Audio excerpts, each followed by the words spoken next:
Good afternoon, everybody. It's a little bit late start here. Had some technical issues we had to deal with, but here we are going. My name is Drew Snyder, Public Information Officer for TransLink, and welcome to the second edition of Rail Talk with Doug Kelsey, the CEO of BC Rapid Transit Company.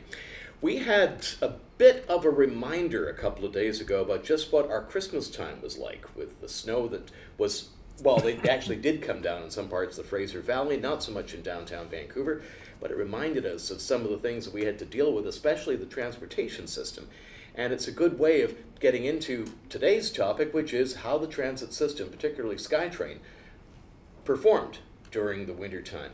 So welcome to our panelists who will be taking part and texting in their questions right now. And Doug Kelsey is here with us right now to, as we do once again, our high-tech pan to the right, and we bring in Doug. So Doug, just as we get started, what was your assessment of the way things worked with transit? What did we learn? What were some of the vulnerabilities we found in the system? I think that's a really good question, Drew. From my perspective, I think, firstly, we've never seen in SkyTrain's history, that's 23 years or so now, anything as not just severe, but as in long in duration that we've ever had before. So behind the scenes, which the public wouldn't see, is that we had a lot of staff, frankly, that were running on empty, if you will. Mm-hmm. It's one thing to run for a special event, but it's another thing to run it for 17 days. Frankly, not unlike with the Olympics coming up, so we want to make sure we've got that right for the games. I think we did some things exceptionally well. I think we did, when we faltered sometimes, it was big and it had a huge impact on people's ability to get home or to get where they wanted to go. And so really that was part of the genesis in wanting to continue with these webcasts to really to understand people's own personal experiences and recommendations about how we can improve. I think there's probably two things that I saw we did in specific that probably caused the most significant part of the delays. The first one was around our track switches. So these are the trains that go between, you know, they go back and forth, like if you stood on a railway, you'd see for a freight train. It sends the train either to the Millennium Line, or it sends it over to the Expo Line, or in what they call it in the tail track down at Waterfront, etc. So we've got the whole network full of these switches. And so what happens is, as the train is moving along, it in fact is building up snow.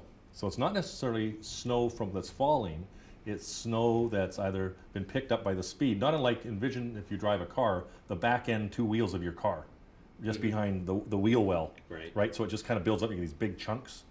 And so those are fine by themselves, but when they go over a switch, you get the thump thump, and all of a sudden the snow falls literally between the switches. And so we have heaters on all the switches, but in fact it was falling so much that in fact we have such little tolerance for the switch going back and forth that it will actually stop it from going.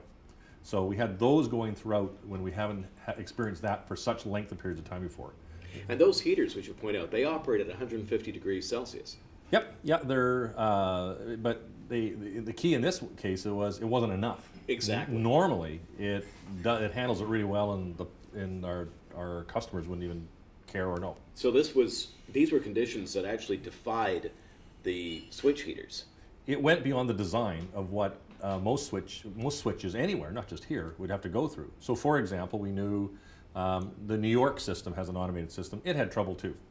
West Coast Express, which runs on a freight rail traffic, they were having switch problems also.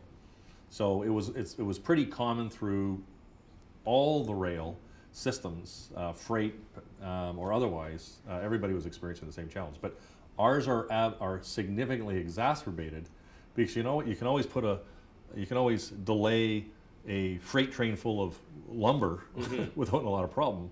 But when we've got a SkyTrain system full of valuable human beings, every second counts. Is there anything that can be done about those switches? Yeah, we've gone through and we've been, I think there's some significant things that we're putting in place.